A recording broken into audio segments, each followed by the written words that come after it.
ഈ ബ്ലോഗ് ഈ നന്മമരത്തിനായി സമർപ്പിക്കുന്നു. ഈ ബ്ലോഗ് ഒരു ദുരന്തത്തിന് കഥ പറയുക മാത്രമാണ് ചെയ്യാൻ ഉദ്ദേശിച്ചിട്ടുള്ളത്. നേരെ മറിച്ച് കത്തോലിക്ക സഭയെ അപകീർത്തിപ്പെടുത്തുവാനോ അവർ ചെയ്ത നല്ല കാര്യങ്ങൾ മറച്ചുവെക്കാനോ അവരെ വിമർശിക്കാനോ ഉള്ളതല്ല. ഈ ബ്ലോഗിൽ ഞങ്ങൾ വിമർശിക്കാൻ ഉദ്ദേശിക്കുന്നത് കർത്താവിൻ്റെ നാമത്തിൽ സേവന താൽപര്യത്തോടെ മുന്നോട്ട് വരികയും അതിൽ കച്ചവട സാധ്യതകൾ കണ്ടെത്തിക്കൊണ്ട് സാമ്പത്തിക നേട്ടത്തിനും അധികാരത്തിനും വേണ്ടി വടംവലി കൂട്ടുന്ന ഒരു വിഭാഗം ദൈവവിളി കിട്ടാതെ തിരുവസ്ത്രമണിഞ്ഞ ആളുകൾക്കുള്ള വിമർശനമായിട്ടാണ്. കൂട്ടം തെറ്റിയ ആടിനെ തേടിപ്പോയി മുൾച്ചെടിയിൽ കുടുങ്ങി നിൽക്കുന്ന അതിനെ താലോലിച്ചുകൊണ്ട് ആട്ടിൻകൂട്ടത്തിലേക്ക് നടന്നു വരുന്ന ആ യേശുനാഥനെ പിൻചെല്ലുന്ന വ്യക്തികൾക്ക് മാത്രമേ ആ തിരുവസ്ത്രം അണിഞ്ഞുകൊണ്ട് പൊതുജനങ്ങളുടെ ഇടയിലേക്ക് ഇറങ്ങിച്ചെന്ന് സേവനം അനുഷ്ഠിക്കാനുള്ള മനസ്ഥിതി ഉണ്ടാവൂ എന്ന് ഓർമ്മപ്പെടുത്തിക്കൊണ്ട്, അധികാരമോഹികളും ഭൗതിക താല്പര്യങ്ങളും കണക്കിലെടുത്തുകൊണ്ട് ഇത്തരം പ്രവർത്തനത്തിൽ ഏർപ്പെട്ടു പോയി എന്നുള്ള കാരണം കൊണ്ട് ഒരു രാഷ്ട്രത്തിൻ്റെ തലവർ ജനങ്ങളോട് മാപ്പ് ചോദിക്കേണ്ട അവസ്ഥയിലേക്ക് ആ രാജ്യത്തിൻ്റെ കാഴ്ചപ്പാടും പിന്നീടുണ്ടായ ക്രൈസ്തവരുടെ അധപ്പതനവുമാണ് ഇവിടെ ചൂണ്ടിക്കാണിക്കപ്പെടുന്നത്.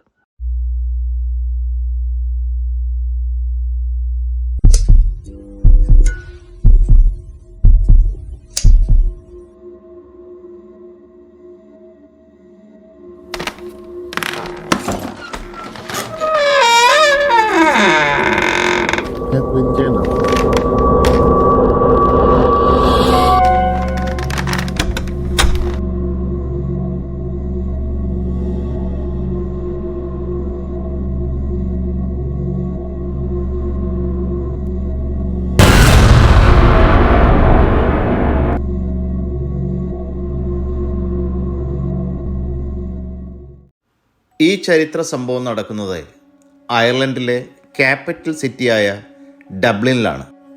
1993 sisters of our lady of charity എന്ന് പറയുന്ന സംഘടനയുടെ ഒരു ഭാഗം സാമ്പത്തിക പ്രതിസന്ധികൾ നിമിത്തം വിൽക്കുവാനുള്ള സാഹചര്യമുണ്ടായി. ആ സ്ഥലം നിർമ്മാണ പ്രവർത്തനങ്ങൾക്ക് വിധേയമാക്കിയപ്പോൾ 155 മൃതശരീരങ്ങൾ കണ്ടെത്തുകയുണ്ടായി. ഈ പ്രോപ്പർട്ടിയുടെ വിൽപ്പന കരാറുമായി ബന്ധപ്പെട്ട് മറ്റൊരു എഗ്രിമെൻ്റ് കൂടി ഉണ്ടായിരുന്നു. അതായത് ഇവിടെ നിന്ന് കിട്ടുന്ന മൃതശരീരങ്ങൾ മറ്റൊരു ശ്മശാനത്തിലേക്ക് നീക്കുവാനും അതിൻ്റെ ചിലവുകൾ തുല്യമായി ഏറ്റെടുക്കാം എന്നുള്ളതുമായിരുന്നു മേൽപ്പറഞ്ഞ കരാർ. പക്ഷേ അവർ കുഴിക്കുന്ന ഇടത്ത് എല്ലാം തന്നെ മൃതശരീരങ്ങളുടെ കൂമ്പാരം കണ്ടതോടുകൂടി അവർ ഭയചകിതരായി. കാരണം ഇത്രയും കൂടുതൽ മൃതശരീരങ്ങൾ അവർ പ്രതീക്ഷിച്ചതേയില്ല. ഈ വാർത്തകളൊക്കെയും കാട്ടുതീ പോലെ ആ നഗരത്തെ ചുറ്റിവ്യാപിച്ചു. കാര്യങ്ങൾ അവരുടെ കൈപ്പിടിയിൽ ഒതുങ്ങുന്നതായിട്ട് അവർക്ക് തോന്നിയില്ല. ആയതുകൊണ്ട് തന്നെ 75 ഡെഡ് ബോഡികളുടെ ഉത്തരവാദിത്തം മാത്രമേ അവർ ഏറ്റെടുക്കുവാൻ തയ്യാറായുള്ളൂ. അതും ഒരു പ്രശ്നമായി. അയർലൻഡ് ഒരു ക്രിസ്തുമത വിശ്വാസ രാജ്യമായതുകൊണ്ട് തന്നെ ഇത്തരം സംഭവവികാസങ്ങൾ ക്രിസ്തുമതത്തിൽ വിശ്വസിക്കുകയും അത്തരത്തിലുള്ള ഒരു സംഘടനയുടെ ഭാഗത്ത് നിന്നാണ് സംഭവിച്ചത് എന്നുള്ള കാര്യവും അധികാരികളെ സംശയത്തിൻ്റെ നിഴലിൽ കൊണ്ടെത്തിച്ചു. ആരാണ് ഇതിൻ്റെ പിന്നിൽ, എന്താണ് സംഭവിച്ചത്, എന്താണ് ഇതിൻ്റെ ചരിത്രം എന്നൊക്കെയായി ചർച്ചകൾ.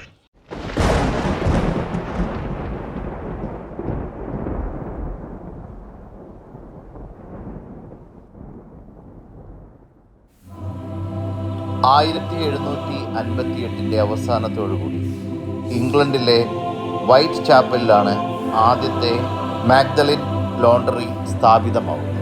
ഒരുപക്ഷെ എൻ്റെ പ്രേക്ഷകർക്ക് മർത്തലിൻ ലോണ്ടറിയെക്കുറിച്ച് കൂടുതലൊന്നും അറിയില്ലായിരിക്കാം, അല്ലെങ്കിൽ ആ പേര് കേട്ട് പരിചയമില്ലായിരിക്കാം.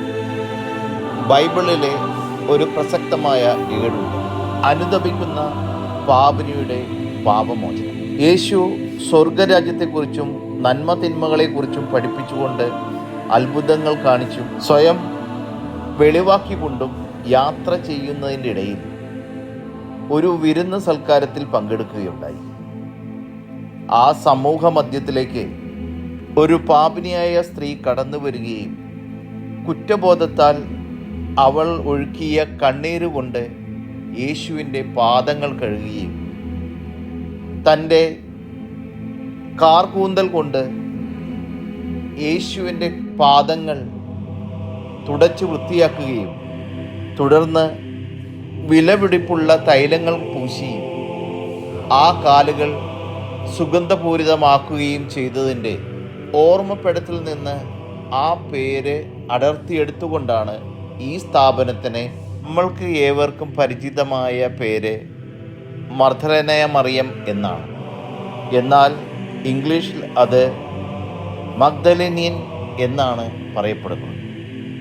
പ്രൊട്ടസ്റ്റന്റ് സഭയ്ക്ക് കീഴിൽ ഇംഗ്ലണ്ടിൽ ആരംഭിക്കുകയും തുടർന്ന് 1767 അയർലൻഡിലും 1800 ഫിലോഡാൽഫിയയിലും വളരെ ഉദ്ദേശശുദ്ധിയോടുകൂടി ആരംഭിക്കപ്പെട്ട ഈ സ്ഥാപനം അവിവാഹിതരായ അമ്മമാർ, വേശ്യകൾ, സമൂഹം തള്ളിക്കളഞ്ഞ സ്ത്രീകൾ, അതുപോലെ തന്നെ ശാരീരിക അസ്വസ്ഥതകൾ കൊണ്ട് ബുദ്ധിമുട്ടുന്ന സ്ത്രീകൾ എന്നിവർ തുടർന്ന് ലോകത്തിൻ്റെ പല ഭാഗങ്ങളിലായി പല പല പേരുകൾ ഉൾക്കൊണ്ടുകൊണ്ട് ഒരു ആശ്വാസ കേന്ദ്രം എന്ന നിലയിൽ അറിയപ്പെട്ടു തുടങ്ങിയിരുന്നു.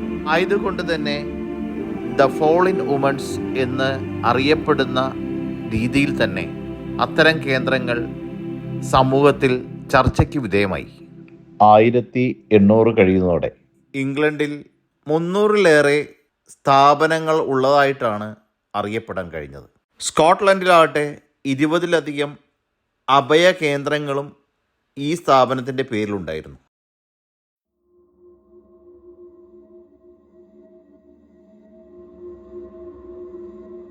മൃതശരീരങ്ങളുടെ വേരുകൾ തേടി മാധ്യമങ്ങൾ ചെന്നുപെട്ടത് അവിടെ നിന്നും ഒളിച്ചു രക്ഷപ്പെട്ടവരുടെ അരികിലേക്കായിരുന്നു. അവരുമായി നടത്തിയ അഭിമുഖങ്ങളുടെ റിപ്പോർട്ടുകൾ വായിച്ച് സമൂഹം വീണ്ടും അമ്പരപ്പിലായി. They took my life, they took my human rights, they took my hair, they took my clothes, they took my name, and they also took my daughter, which was the worst of all.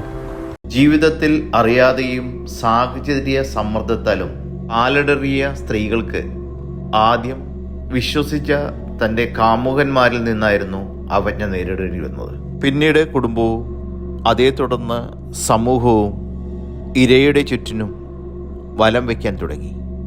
ഒരു വന്യജീവിയുടെ ക്രൂരമായ കണ്ണുകളായിരുന്നു അവരിൽ പതിച്ചത്. സ്വന്തം കാമുകനും കുടുംബവും സമൂഹവും നിഷേധിച്ച അവർക്ക് അഭയമായി ഇത്തരം സ്ഥാപനങ്ങൾ മാറിയപ്പോൾ ആ സ്ഥാപനത്തിലെ എല്ലാ നിബന്ധനകളും ശരിവെച്ചുകൊണ്ട് തന്നെ മുന്നോട്ട് പോവുകയായിരുന്നു. ആ സ്ഥാപനത്തിലേക്ക് ഒരു വ്യക്തി അംഗമായി മാറിക്കഴിഞ്ഞാൽ ആദ്യം ചെയ്യുന്നത് ഒത്തിരി ഫോമുകളിൽ ഒപ്പുവെക്കുക എന്നുള്ളതായിരുന്നു. പിന്നെ രക്ഷിതാക്കൾക്കോ ബന്ധുമിത്രാദികൾക്കോ അവരിൽ യാതൊരു അവകാശവും ഉണ്ടാവുന്നതല്ല. തെറ്റുകുറ്റങ്ങളെല്ലാം മറന്ന് പുതിയ മനുഷ്യജന്മം ഉൾക്കൊള്ളാനായി ആദ്യം അവരുടെ പേര് മാറ്റപ്പെടുന്നു. How do you wish to be known, child? My name is Anne-Marie, sister. You will address me as mother from now on. And we allow no real names here. Under the circumstances, do you really want anyone to know your true identity? No, I suppose not. So what shall we call you? Teresa? My mother's name was Teresa. അതിനുശേഷം അവരുടെ മുടികൾ മുറിച്ച് പുതിയ വസ്ത്രവിധാനങ്ങൾ നൽകി അവരിൽ ഒരാളായി മാറ്റാൻ ശ്രമിക്കുകയാണ്. കുറഞ്ഞ രീതിയിലുള്ള ഭക്ഷണം, കൂടുതൽ പ്രാർത്ഥന, കുറഞ്ഞ സംസാരം എന്നിങ്ങനെ അവരിലേക്ക് അതുവരെ ശീലിക്കാത്ത പല ശീലങ്ങളും അടിച്ചേൽപ്പിക്കപ്പെട്ടു. പിന്നീട് അവർ അഭിമുഖീകരിക്കേണ്ടി വന്നത് തൊഴിൽപരമായ പ്രശ്നങ്ങളായിരുന്നു. വേതനമില്ലാതെ രാപകലുള്ള അധ്വാനം, അന്യോന്യം സംസാരിക്കാനോ അധികാരികളെ ധിക്കരിക്കുവാനോ ചെയ്യാൻ ശ്രമിച്ചാൽ ശാരീരികവും മാനസികവുമായ പീഡന പരമ്പരകൾ അവിടെ അരങ്ങേറും.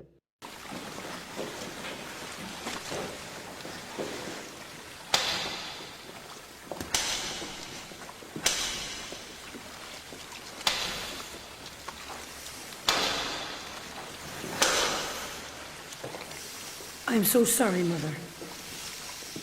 I forgive you, my അവയിൽ child. ചിലത് അവർ വർണ്ണിക്കുന്നത് ഇങ്ങനെയാണ്: വടികൊണ്ട് ശരീരമാസകലം അടിക്കുക, മുട്ടുമ്മൽ നിർത്തി മുഖം തണുത്ത വെള്ളത്തിൽ മുക്കുക, ഭക്ഷണമോ വെള്ളമോ കൊടുക്കാതെ ദിവസങ്ങളും ആഴ്ചകളും തണുത്ത മുറിയിൽ കെട്ടിയിടുക. ഇങ്ങനെയൊക്കെയായിരുന്നു അവിടുത്തെ അവസ്ഥ.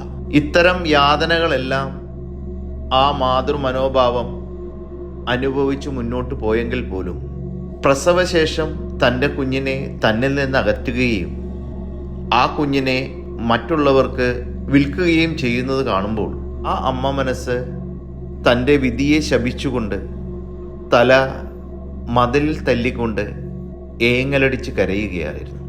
അത്തരത്തിലുള്ള അനേകം അമ്മമാരുടെ കഥകളാണ് അവർക്ക് പറയാനുള്ളത്. മാനസികമായ പിരിമുറുക്കവും ശാരീരികമായ പീഡനവും ലൈംഗിക ചൂഷണവും ആവശ്യത്തിന് ഭക്ഷണം ലഭിക്കാത്ത അവസ്ഥയും അവരുടെ ജീവിതത്തിനെ നരകതുല്യമാക്കി മാറ്റി. Sister, won't you help us? Please. Please take me to the river. Or get me to the other side of the gate. Please. Oh, look to me, love. I'm sorry, love. Please. Please. Don't leave me here. Take me home. I'll work for here. What are you doing in here? ആൺകുട്ടികളെ ദത്തെടുക്കാൻ അനേകം പേർ വന്നെങ്കിൽ പോലും പെൺകുട്ടികൾക്ക് അഭയം നൽകാനോ അവരുടെ വിദ്യാഭ്യാസ നിലവാരം ഉയർത്തുവാനോ ആർക്കും താല്പര്യമുണ്ടായിരുന്നില്ല. ഉന്നത വിദ്യാഭ്യാസമോ സാമൂഹ്യമായ കാഴ്ചപ്പാടുകളോ ഇല്ലാതെ അത്തരത്തിലുള്ള പെൺകുട്ടികൾ ഈ സ്ഥാപനത്തിൻ്റെ ഭാഗമായി മാറി.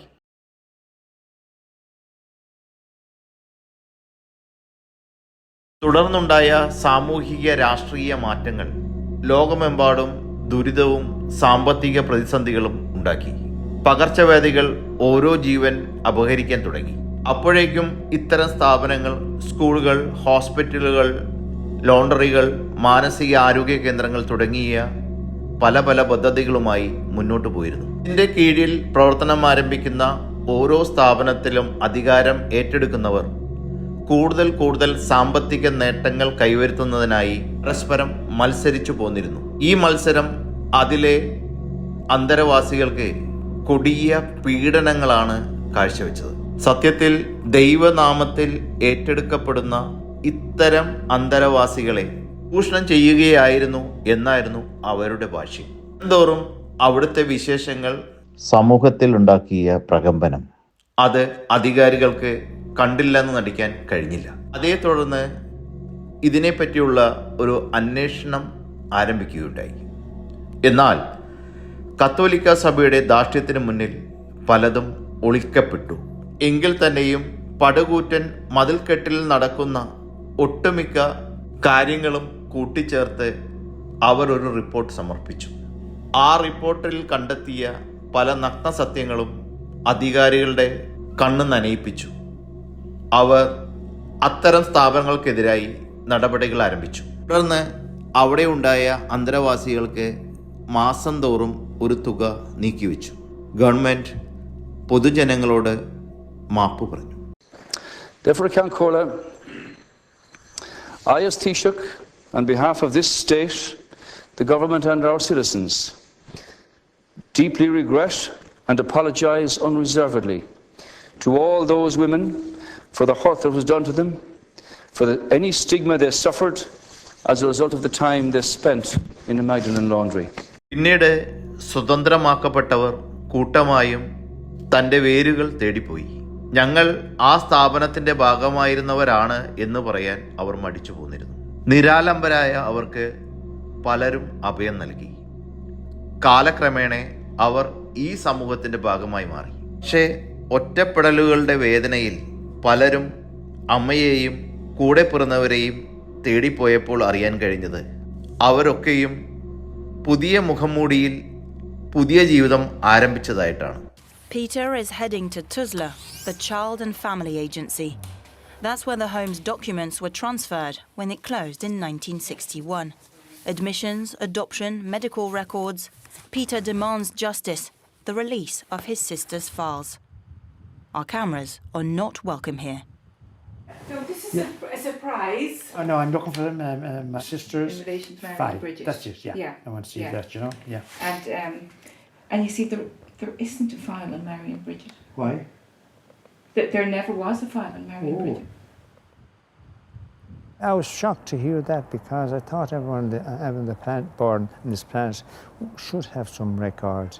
Like, she's just adamant. But then as I asked the question, why weren't we told this long ago by their barrister to our barrister? And that didn't happen. It looked very false, like, you know. Peter and the other survivors feel they're up against a wall of silence. മുമ്പ് പ്രസവിച്ചതയോ അത്തരം ജീവിതത്തിൽ നിന്നവരാണ് എന്നുള്ള ഭൂതകാലം അവർ മനഃപൂർവ്വമായി മറന്നിരിക്കുന്നു. Years of research, Patrick Joseph finally located his mother in England. She had started a new life in London, got married, and never told anyone about her son in Ireland. One day, he knocked on her door. Could see it in her that she was so nervous because she didn't know what I was going to say. So I just went up and I just said, "Hello, Mother." This would be the first picture that was taken of my mother and myself in 1975. So you can see the smile. You know, just be able to hug, even give a kiss on the cheek and everything. It was so wonderful, like, you know. And, you know, you could tell people, oh, yeah, I have a real mother, all right. My birth mother is still alive. I've met her. അയർലൻഡിൽ മാത്രം 41 സ്ഥാപനങ്ങൾ പ്രവർത്തിച്ചിരുന്നു എങ്കിൽ പോലും അവയിൽ 10 എണ്ണമായിരുന്നു അതിവിപുലമായി നടത്തിപ്പോന്നിരുന്നത്. അയർലൻഡിൻ്റെ ഭൂമികയിൽ ഒരു കരിനിഴലായി വേദനയും പേറിക്കൊണ്ട് ഇന്നും ഈ സംഭവ കഥകൾ കണ്ണുനീർത്തളങ്ങളായി നിലനിൽക്കുന്നു.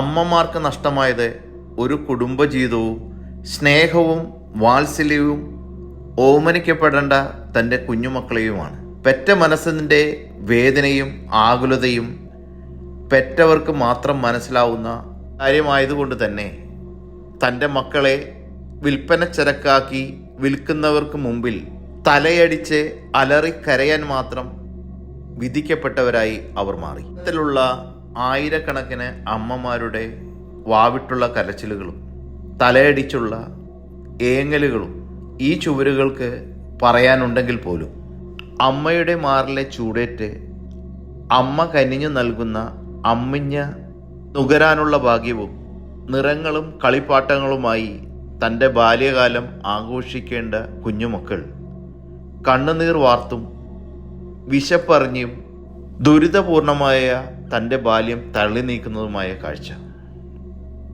പല വയറ്റിൽ പിറന്നുവെങ്കിലും അവർ പരസ്പരം ആരൊക്കെയോ ആയിത്തീരുന്ന മറ്റൊരു ചിത്രം. ഇന്നും നഷ്ടപ്പെടലിൻ്റെ ഓർമ്മകൾ വിതുമ്പി നിൽക്കുന്ന ഈ കഥ ഇവിടെ നിർത്തുകയാണ്. കാരണം ഇത്തരം അവസ്ഥാന്തരങ്ങൾ ഇന്നും നമ്മുടെ സമൂഹത്തിൽ അലയടിക്കുന്ന പ്രതിഭാസങ്ങളാണ്. അവയ്ക്ക് അവരുടേതായ ന്യായീകരണങ്ങളുണ്ട്. ആകയാൽ തന്നെ ആ ന്യായീകരണങ്ങൾക്ക് പഴയ തലമുറയെ പോലെ അറിഞ്ഞും അറിയാതെയും നമ്മൾ വിധേയപ്പെടുന്നതുമാണ്. ആയതുകൊണ്ട് അത്തരം കഥകൾ ഈ ലോകത്തിൽ തുടരുക തന്നെ ചെയ്യും. It's a disgrace. Absolutely, the church were a disgrace.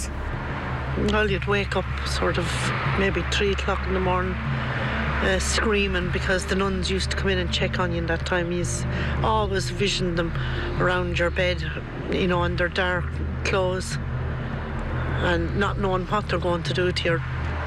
The horror always stays with you. It never leaves you. There's a part of your life that is destroyed. We got up about 5 o'clock in the morning, went to mass, had breakfast, started work. Went to bed about 7 o'clock at night. That was it. That was our life. And we daren't ask questions. Hard work? Very hard. You'd have to hand wash, scrub, you'd have no knuckles left. Ironing, you'd be burned. It was just hard work. Very hard work.